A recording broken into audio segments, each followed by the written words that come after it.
ihsanin ila yaumiddin. Amma ba'du. Alhamdulillah kaum muslimin dan muslimat jamaah Masjid Miftahul Iman. Semoga Allah Subhanahu wa taala senantiasa memberikan kita keberkahan, hidayah dan taufik serta keimanan. Dengannya Allah mudahkan kita untuk beramal saleh. Dan kemudian juga semoga Allah Subhanahu wa taala wafatkan kita semua dalam husnul khatimah. Amin ya rabbal alamin. Baik, kita akan melanjutkan kembali kajian kita dari kitab Didaatur Rahman. Terakhir kita bahas tentang apa? Mana yang nyatet ya? Ayo. Anda nyatet ya? Tentang apa, Pak? Baqarah 254. Ya sudah, 254. Baik, sudah itu. Tentang syafaat ya. Tentang syafaat. Sebelum syafaat nanti di akhirat tidak berlaku. Di syafaat itu ada yang dapat dan ada yang tidak dapat. Jadi tidak semua orang mendapatkan syafaat. Dan tidak semua keadaan nanti di hari kiamat bisa mendapatkan syafaat. Tetapi nanti bergantung pada amalannya masing-masing. Ini kita sudah kaji ya? Sudah dong? Selesai ya? Sampai kemudian terakhir. Selesai berarti. Sekarang kita masuk ke poin berikutnya.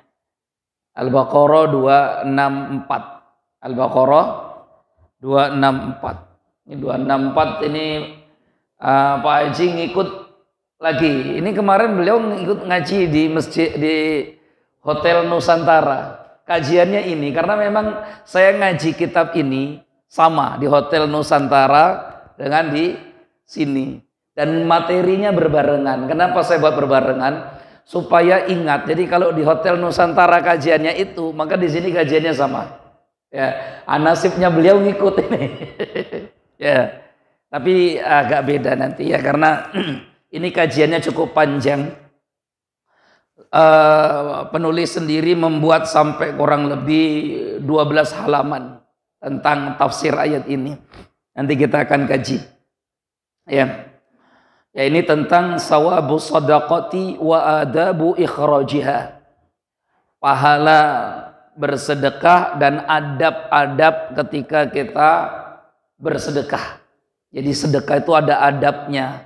Karena kalau tidak adabnya tidak diperhatikan Bapak Ibu, malah nanti sedekah itu bisa hilang, gak dapat pahala sama sekali. Dan itu yang paling penting.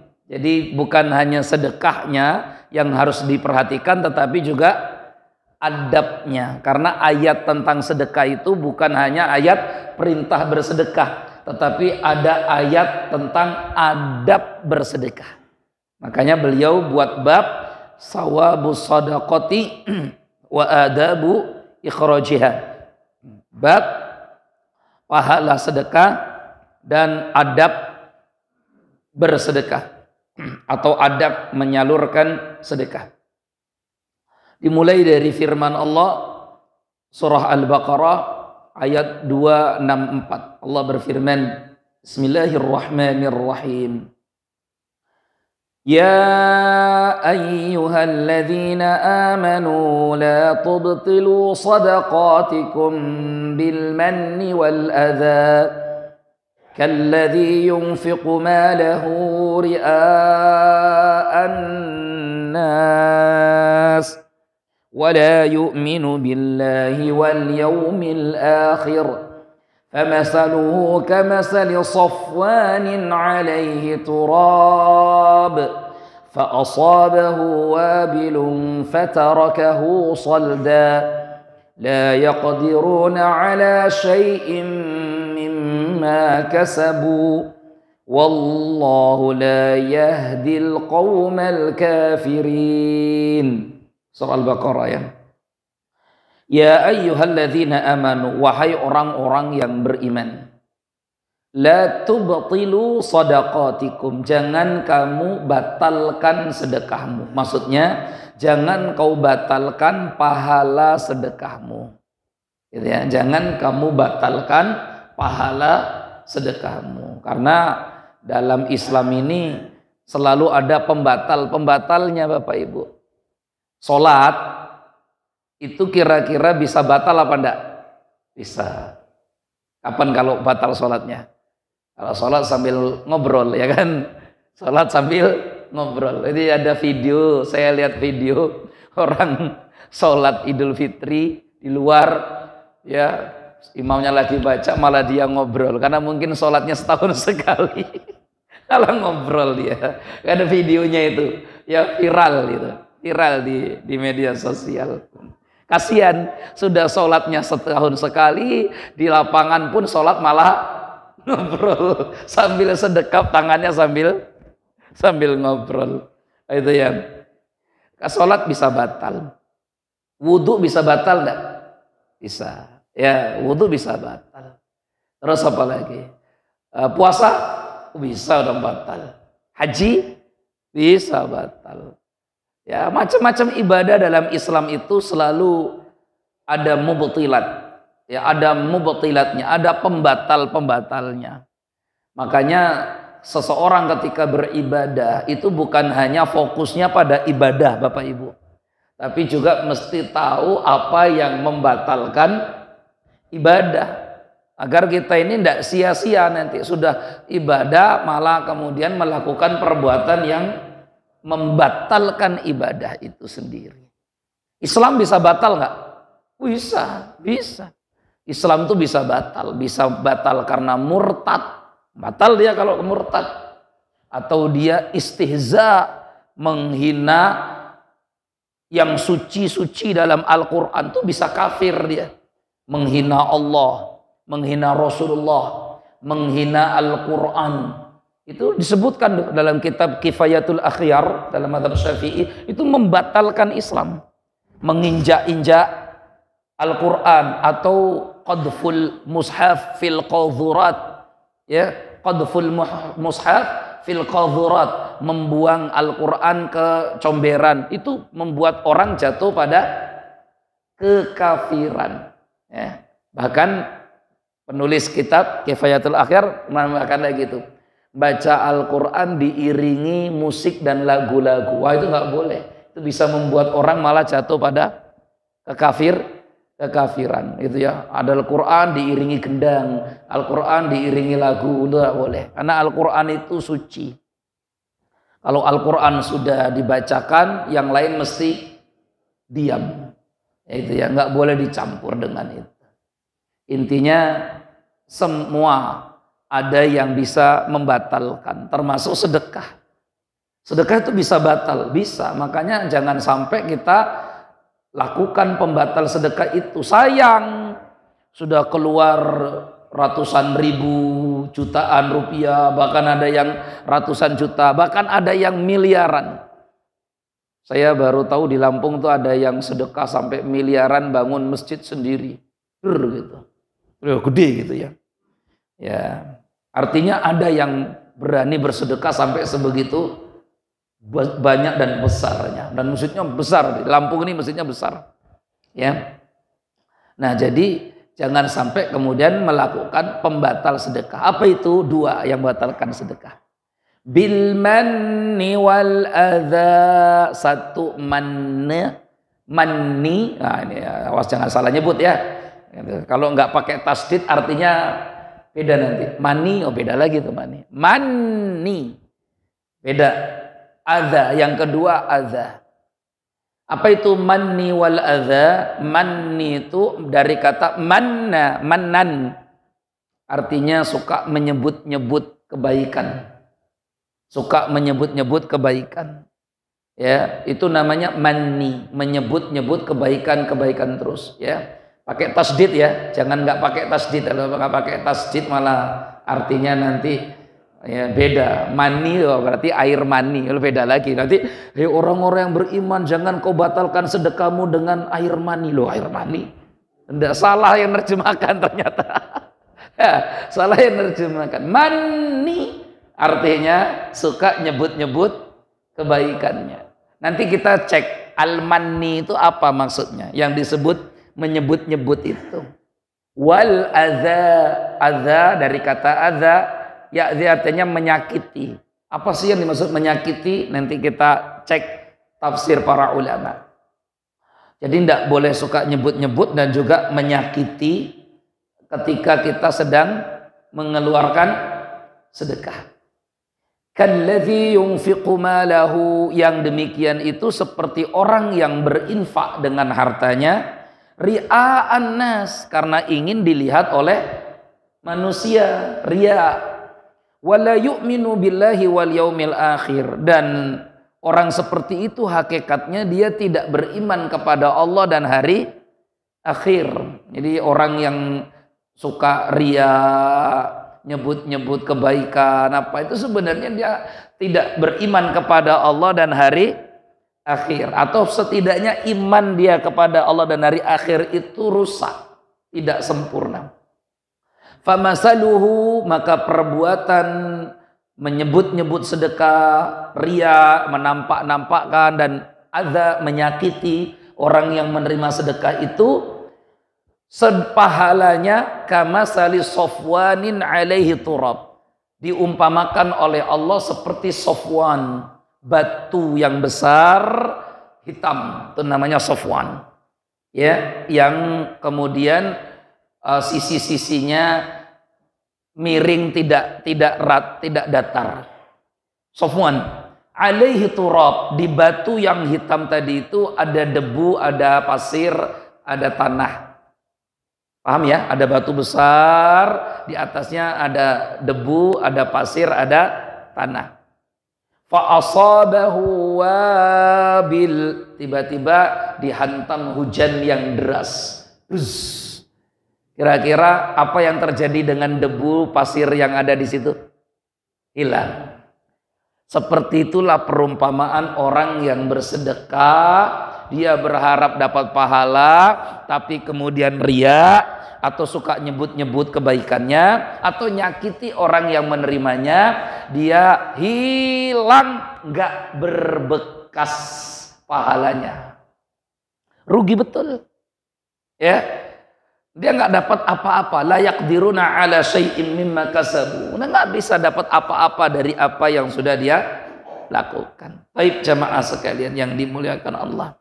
Ini ayat mengingatkan kita semua tentang awas bahayanya penggugur-penggugur amal. Karena masing-masing amal itu punya penggugur-penggugurnya. Rugi sekali kalau kita ini sudah susah-susah beramal, capek, keluar biaya bahkan kadang dalam amal itu.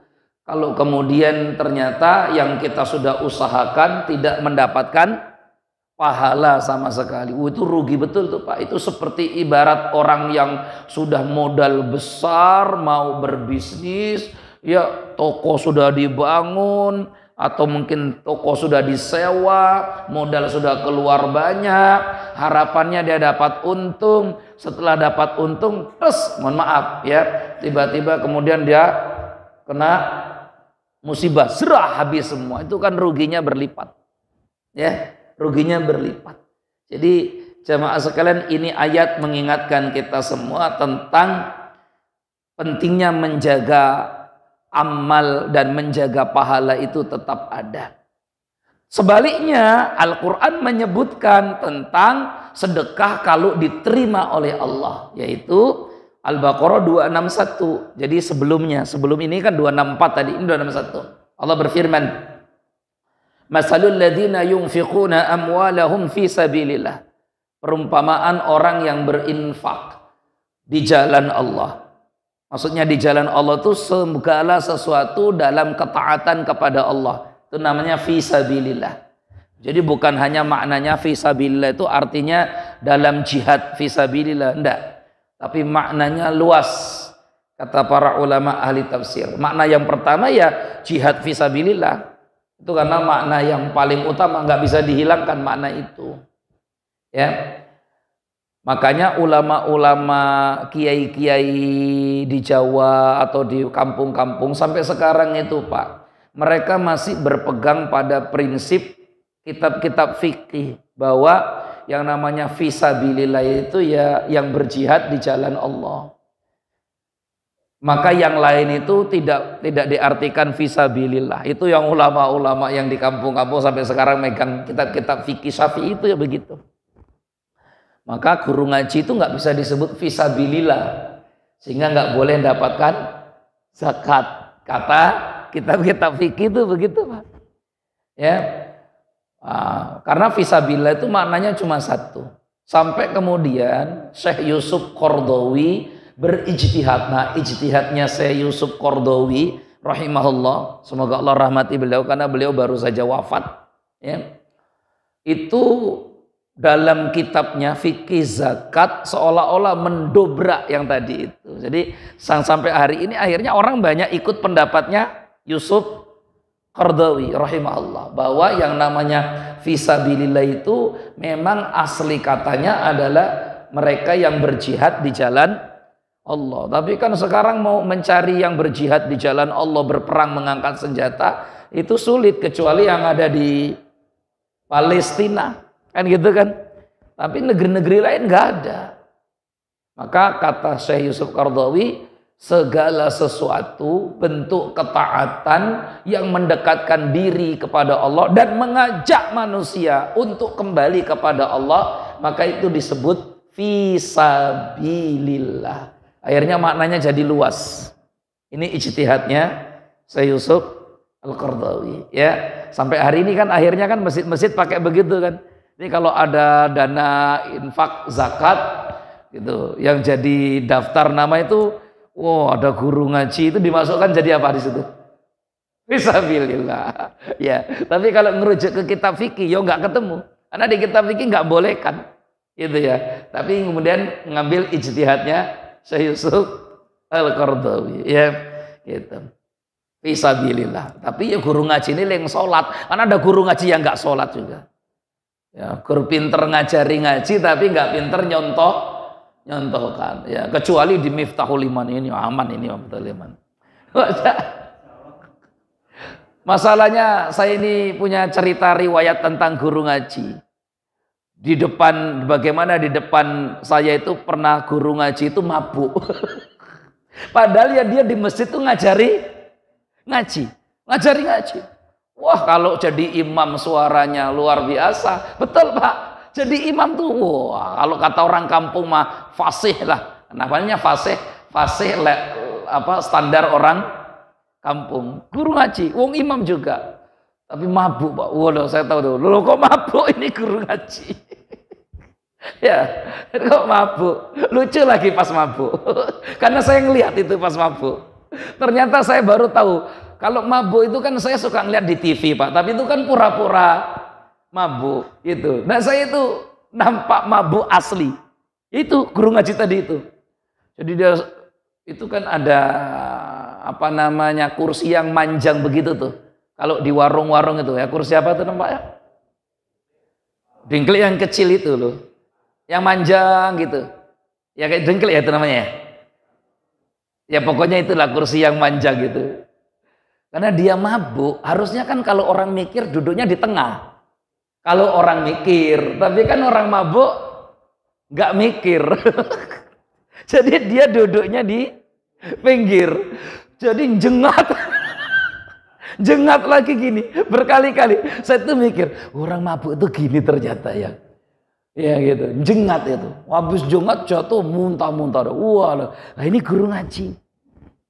Saya tuh mikir, ya Allah, kok begini amat. Ya, tapi ya itulah adanya di kampung guru ngaji yang model begini. Ya setidaknya dia punya dosa mabuknya, tapi dia juga punya jasa ngajari anak-anak ngaji. Ngajari anak-anak ngaji. Wong gitu-gitu aja di eman-eman kok, Pak. Di kampung kan yang begitu aja di eman-eman kan gitu ya. Beda kalau di kota. Oh, di kota mah hari ini Masya Allah. Nyari guru ngaji yang bersanad pun banyak. Gitu ya. Kalau di kampung itu yang penting ngajarkan alif ba ta gitu ya. Tapi kita lanjut lagi. Nah, Al-Quran itu menyebut tentang gambaran sedekah yang sah, sedekah yang mendapat pahala. Allah katakan, masalul ladzina yunfiquna amwalahum fi sabilillah. Perumpamaan orang yang berinfak di jalan Allah. Kamasali habbah, itu seperti satu benih. Ambatat sab'a sanabil, dari satu benih itu tumbuh 7 sanabil, 7 cabang. Jadi satu benih tumbuh pohonnya punya 7 cabang. Fi kulli sumbulatin mi'atu habbah, dan di masing-masing cabang yang 7 tadi itu buah lagi, bijinya jadi 700. Karena ada 100 jadi 700. Ya, itu perumpamaan orang yang sedekah. Ini petani yang paling paham tuh petani, Pak. Ayat begini nih. Karena petani yang menjadi saksi mata bagaimana langsung Allah itu buktikan di hadapan mereka, satu benih biji itu bisa menghasilkan banyak buah. Nanam cabai, nanam rampai, kan gitu kan ya. Itu kan satu biji itu, rampai, tumbuh dia. Atau padi, itu kan satu biji itu, tumbuh dia. Nanti buahnya jadi banyak, jadi ratusan. Wallahu yudha'ifu liman yasha, dan Allah melipat gandakan lagi pahala kepada siapa saja yang Allah kehendaki. Berarti ada lagi hamba Allah yang nggak cuma dapat 700. Mungkin karena saking ikhlasnya dia mendapatkan yang lebih daripada 700 tadi. Ini gambaran sedekah kalau diterima oleh Allah Subhanahu wa taala. Dan banyak sekali ayat-ayat yang menjelaskan kepada kita tentang itu. Intinya ini menyemangati. Al-Quran menyebut kalau ada keinginan penghuni kubur bisa dihidupkan lagi ke dunia, mereka bukan bilang saya mau sholat, mereka bukan bilang saya mau puasa, enggak. Tapi kata mereka, Rabbi laula akhartani ila ajalin qarib fa asaddaqa wa akun minas salihin. Ya Tuhan, seandainya kau tunda sebentar saja mati untukku, maka saya pasti akan bersedekah. Kenapa kok bersedekah? Padahal kan amalan tuh banyak banget. Ada puasa, ada sholat, ada berbakti kepada orang tua, ada membaca Al-Quran, ada macam-macam amalan-amalan yang banyak itu. Tapi ternyata si penghuni kubur ini hanya minta satu, kalau dikembalikan itu pingin sedekah. Nah nanti ketika Rasulullah menyebutkan dalam hadis yang sahih Bapak Ibu di riwayat Al-Bukhari tentang bahwa penghuni neraka paling banyak itu adalah perempuan, kata Nabi, uritun nara fa idza aktsara ahlihan nisa. Aku ditampakkan neraka, ternyata penghuni neraka paling banyak itu adalah perempuan. Ternyata Rasulullah juga sama berkhutbah langsung di hadapan para wanita. Rasul berkata, tasaddaqna ya ma'syaron nisa. Para wanita, bersedekahlah kalian. Jadi ketika bercerita tentang neraka, Rasul perintahkan wanita bersedekah. Ayat Al-Quran di alam kubur menyebutkan orang pun kalau mau dihidupkan, kalau ingin dihidupkan lagi, mereka mau sedekah. Kenapa kok mesti sedekah? Kata Imam Ibnu Hajar dalam Fathul Barinya dan para ulama-ulama yang lain mensyarah hadis-hadis dan ayat begini, mereka katakan karena ternyata kalau ada amalan yang bisa menyelamatkan orang di dalam kuburnya, dan kalau ada amalan yang dengan cepat bisa menyelamatkan orang dari siksa api neraka, maka amalan itu adalah bersedekah.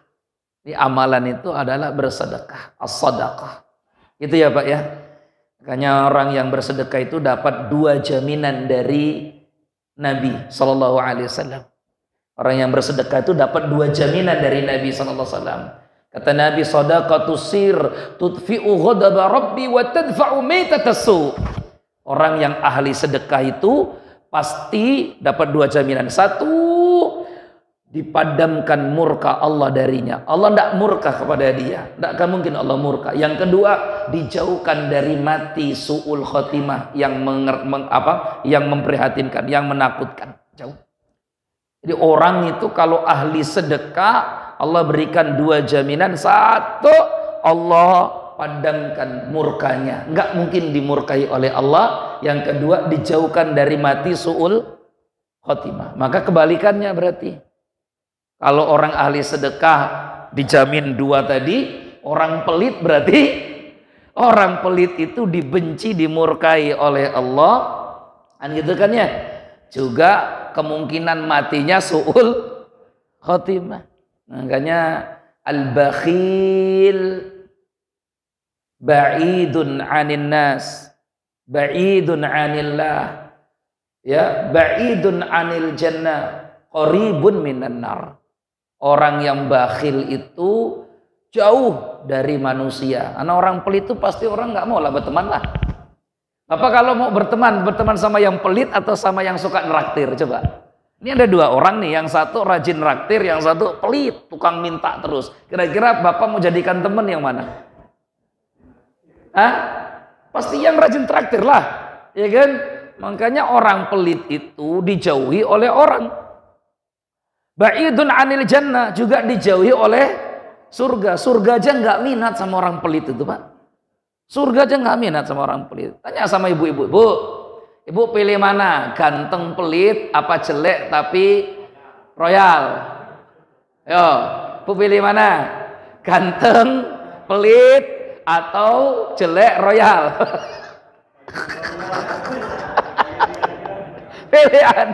Pilihannya nggak enak banget. Pilih mana, Bu? Ganteng royal. Yang ganteng royal itu nggak mau sama ibu. Maunya ganteng royal, lah ganteng royal nggak mau sama kita. Ya, yang ganteng royal nggak mau sama ibu. Maunya yang pilihannya cuma tadi itu 2. Loh, kita sendiri aja mikir kalau mau dijodohkan sama orang pelit. Wih, iki kerjaane mantep di UMN. Iya. Wah, ini yang ganteng, sekolah yo tinggi, tapi nek siji kurangi, oh pelit. Apa kata? Mau aku. Gitu kan. Nah, perempuan paling tidak tahan sama yang pelit, ya nggak suka sama yang pelit, kan gitu ya. Wah, kecuali ini calonnya ini kan ciri-ciri suami-suami yang royal. royal ya. Nawang Asma Hindun saja radhiyallahu anha. Beliau ini sahabat perempuan, Hindun. Itu aja ngeluh ke Rasulullah karena punya suami pelit. Kata Hindun, ya Rasulullah. Nah, ini gibah yang boleh itu di sini. Salah satunya ya. Gibah dalam rangka minta fatwa kepada ulama. Ya Rasulullah, inna Aba Sufyan rajulun syahih. Ya Rasulullah, suami saya namanya Abu Sufyan. Itu laki-laki yang pelit. Walam yu'tini ma. Ini kan jelekkan suami sebenarnya, Pak. Gibahin suami. Nah, kalau dia gibahnya di Facebook, haram, nggak boleh.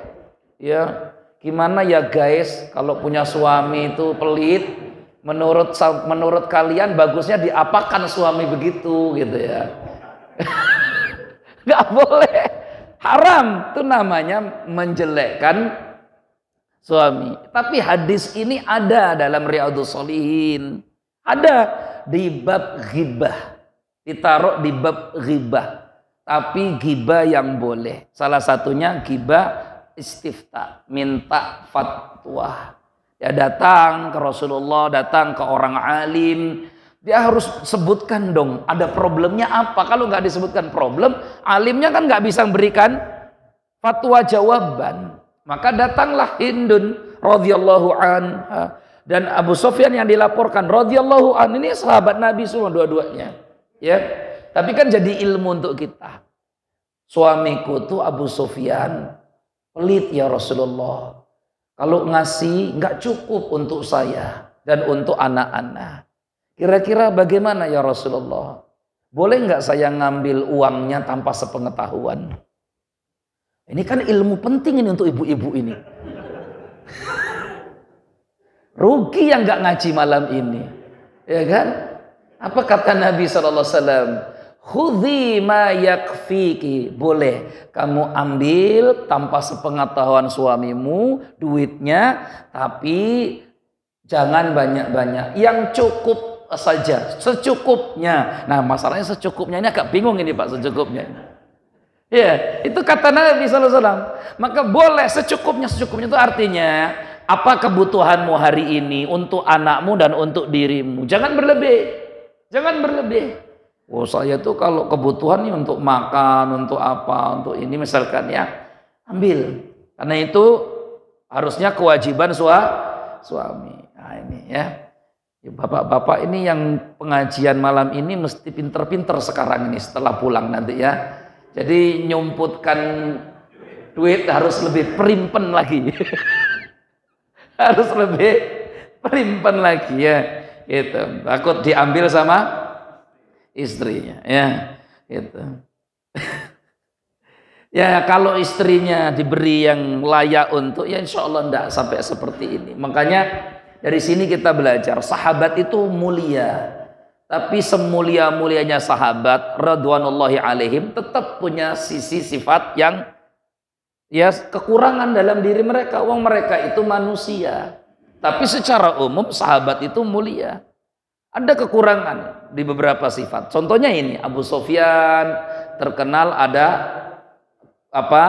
pelitnya kata istrinya. Tapi kan pengakuan dari istri juga kita nggak bisa langsung percaya, karena perempuan itu, mohon maaf ya perempuan karena perempuan itu kadang Pak suka besar-besarkan ya. Suami ngasih seminggu 6 hari, yang 1 hari nggak ngasih, kata si dia, alah jarang banget aku nari itu kan, lupa dengan yang 6 hari hanya karena 1 hari. Ya itulah perempuan ya Bu ya, kecuali yang ngaji ini. Kecuali yang ngaji, ini beda yang ngaji. Makanya perempuan itu banyak masuk neraka karena kufur kan. Karena kufur. Kalau masalah sholat, jago perempuan itu sholat Pak. Masalah pengajian, belum datang ustadznya udah ngumpul. Beda sama bapak-bapak. Saat pengajian, bapak-bapak mulai ba'da isya jam 9 kita mulai Pak. Ba'da isya jam 9 kita. Ya, gitu. Tuh salah satu saya kadang kalau pengajian ba'da isya agak mikir-mikir itu Pak. Ya. Menghindar yang lain. Tapi kalau ibu-ibu, Masya Allah, on time. Ya, Ustaz ada di mana ini? Kamu udah ngumpul semua. Bedanya ibu-ibu. Jadi kalau pengajian tuh sergap ibu-ibu. Tapi itu tadi. Kalau sama suami suka fatal. Itu karena makanya paling banyak wanita tuh masuk neraka karena yakfurnal ashir. Kufur sama suami. Seandainya kau melakukan kebaikan sepanjang tahun dan kemudian kau berbuat 1 kesalahan, maka si wanita akan mengatakan, ya memang sama sekali kau tidak peduli padaku. Kata-kata sama sekali itu yang membuat rusak ibadahnya wanita. Kufur namanya Pak ya. Wallahu alam. Kecuali yang sudah ngaji. Kalau sudah ngaji mah enggak.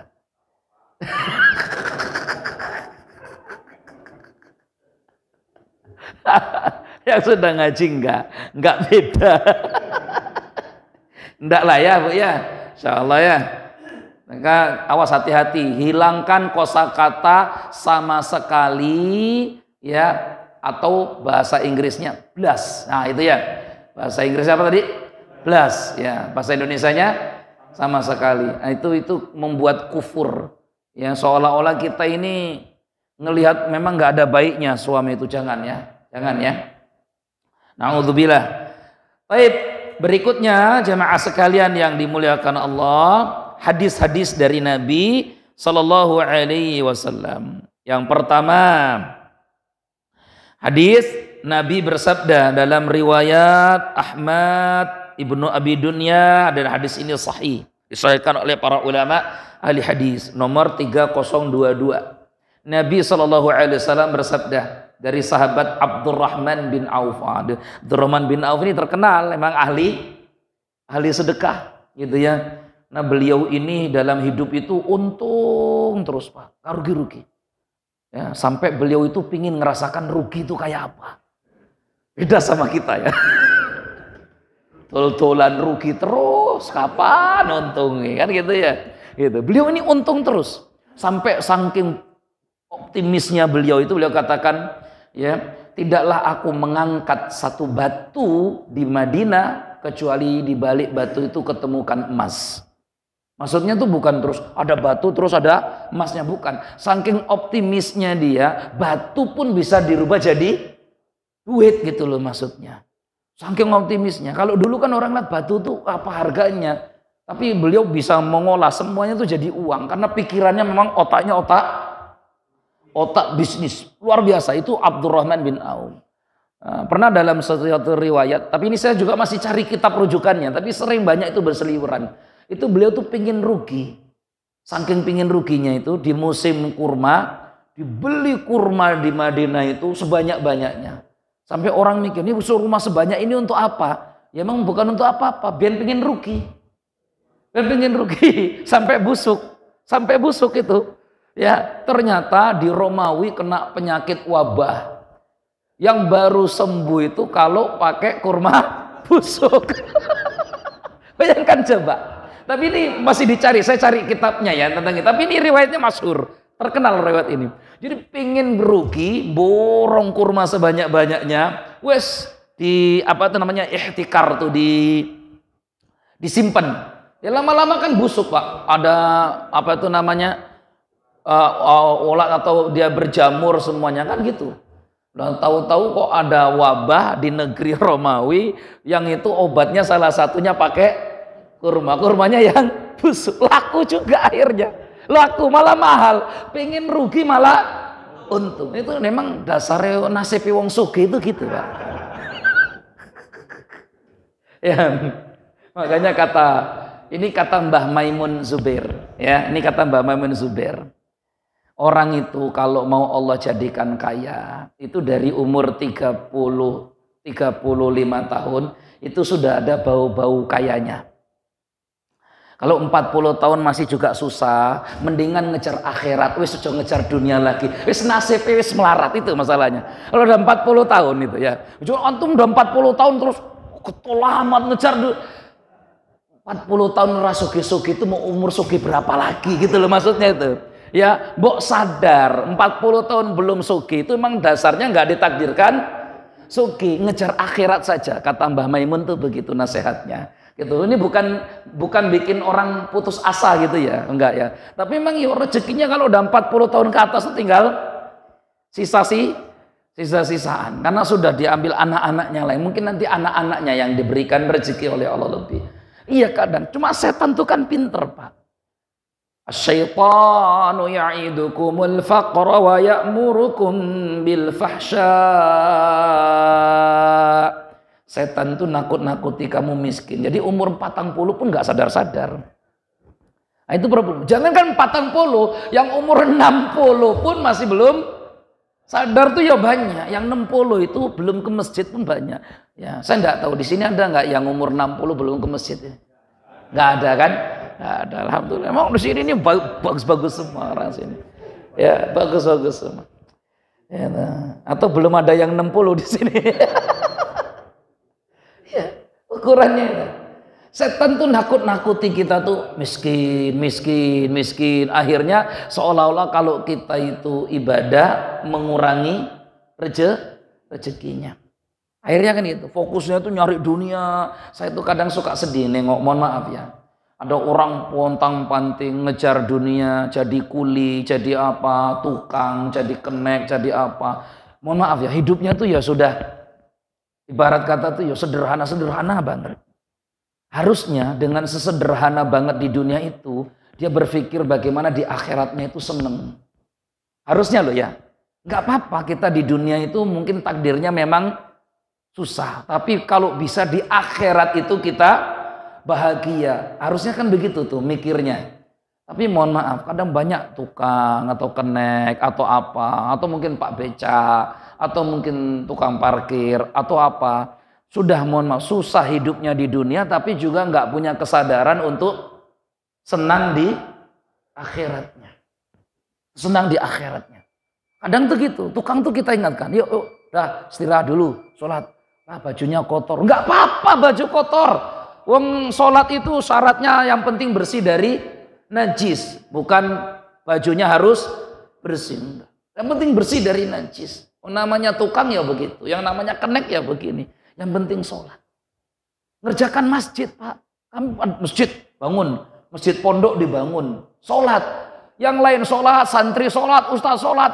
Tukangnya ngapain? Tidur di ruang kok kita sholat. Ya Allah. Ya, coba dia ambil wudhu untuk ikut sholat. Hidayah. Padahal yang sholat ada di sebelahnya, dia enakan tidur. Hidayah. Kadang begitu tuh yang bikin kita sedih itu, di dunia tidak dapat kecuali hanya sedikit, tapi di akhirat apalagi juga nggak mencari. Jadi kalau kita tidak bisa bersaing dengan seseorang dalam urusan dunia, maka bersaing dan kalahkanlah ia di akhirat. Harusnya begitu prinsip hidup kita, Pak. Ya, saya ini kayaknya memang nggak bisa ngalahkan Raffi Ahmad. Sadar diri kan gitu ya. Gimana mau ngalahkan Raffi Ahmad? Apa ngalahkan Mas Kaisang? Bisa pakai superjet kemana-mana. Kan gitu kan ya. Nggak bisa saya ngalahkan orang begitu. Boro-boro naik jet kan itu. Naik motor, mabuk, muntah kan gitu kan. Kita kan misalkan. Tapi setidaknya ya Allah bismillah. Biar saya kalah sama orang-orang itu dalam dunia. Tapi saya bismillah moga-moga jadi pemenang dalam urusan akhirat. Begitu Pak. Ibadah itu kan nggak bayar sih. Sholat tuh nggak bayar. Saya pingin sholat taat tapi nggak duit sarung. Ngomong segera. Ya, nanti Pak Dermawan menyediakan sarungan gitu kan. Saya pingin sholat tapi nggak punya baju sholat. Wes gampang, datang ke Miftahul Iman. Baju numpuk itu di lemari nanti dikumpulkan di sini semua. Jadi nggak ada alasan kok nggak punya ini. Yang penting itu mau ngelangkah sholat ke masjid selesai. Itu ya. Wallahu a'lam bishawab. Selesai Pak ya. Sudah apa ini? Maka kalau mau sedekah, sedekah yang manfaat itu salah satunya tuh baju-baju jenengan tuh yang di lemari-lemari yang banyak, yang numpuk, yang nggak kepake, yang kemarin lebaran, besok lebaran mau beli lagi, ya nggak kepake lagi, sudah bawa taruh di masjid. Itu siapa tahu ada yang mau pakai. Karena kan kadang kita ngelihat jamaah masjid kan besok pakai Surya Paloh, besok pakai Burizal Bakri, besok lagi pakai apalagi itu yang MNC TV itu apa? Haritanu. Ke masjid itu Pak, warna-warna, kadang hijau, kadang merah, baju partai semua. Aduh, ya adanya itu. Nah kita yang ngelihat harusnya ambilkan baju yang ada di rumah. Syukur-syukur malah ada yang baru, kasih nih Pak. Ya besok lagi yang Haritanu taruh di dalam Pak. Kasih yang ini baju kukunya gitu. Jadi kadang kita tuh sedih nengoknya yang seperti itu. Kalau ke masjid pakai baju dapat pemberian kan. Berarti kan di rumah mungkin nggak ada. Berarti harus itu sedekah itu namanya. Sedekah pakaian sholat. Setiap kali dia sholat, Bapak dapat pahalanya. Kan itu ya. Wallahu a'lam bishawab. Malah nggak baca hadis ini jadinya kita. Ya. Udah Isa. Pokoknya gitu. Subhanakallahumma wa bihamdika nasyhadu an la ilaha illa anta wa nastaghfiruka wa natubu ilaika. Allahumma ighfir lana dhunubana wa liwalidina warhamhum kama rabbayana shighara. Allahumma inna nas'aluka ilman nafi'an wa rizqan tayyiban halalan katsiran mubarakan wa amalan mutaqabbalan. Sallallahu ala nabiyyina Muhammadin wa ala alihi wa sahbihi wasallam walhamdulillahi rabbil alamin. Assalamualaikum warahmatullahi wabarakatuh.